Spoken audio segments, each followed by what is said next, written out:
1931 menjadi tahun yang bersejarah bagi International Civil Defence Organisation (ICDO) atau dikenali sebagai Pertubuhan Pertahanan Awam Antarabangsa yang berfungsi sebagai sebuah organisasi yang memfokuskan keselamatan orang awam. ICDO telah menjadi satu elemen yang penting kepada dunia dan menjadi satu pertubuhan antarabangsa yang berkembang sejak 94 tahun penubuhannya. ICDO telah disertai oleh 60 buah negara termasuk Malaysia yang kini dikenali sebagai Angkatan Pertahanan Awam Malaysia.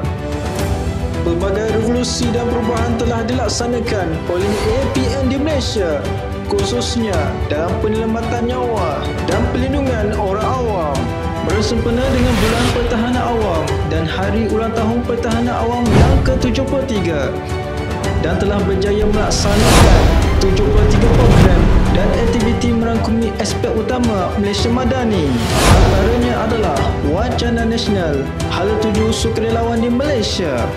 Wacana ini menggabungkan beberapa agensi penyelamat di Malaysia dan bertujuan untuk menambah baik mutu sukarelawan di masa hadapan. Selain itu, APM juga mengadakan 73 anugerah kepada pegawai, anggota dan masyarakat yang berjasa. 73 alumni APM disantuni sebagai tanda penghargaan kepada jasa bakti tidak kira latar belakang mereka. 73 penugasan All Present di kawasan hotspot sepanjang bulan Ramadan yang merangkumi bazar, pusat beli belah serta masjid dan surau. 73 kawah bubur lambuk telah diadakan di seluruh Malaysia dan sebanyak 73 Letter of Intent LOI telah ditandatangani bersama agensi-agensi kerajaan dan NGO yang menjalankan penugasan kesukarelaan.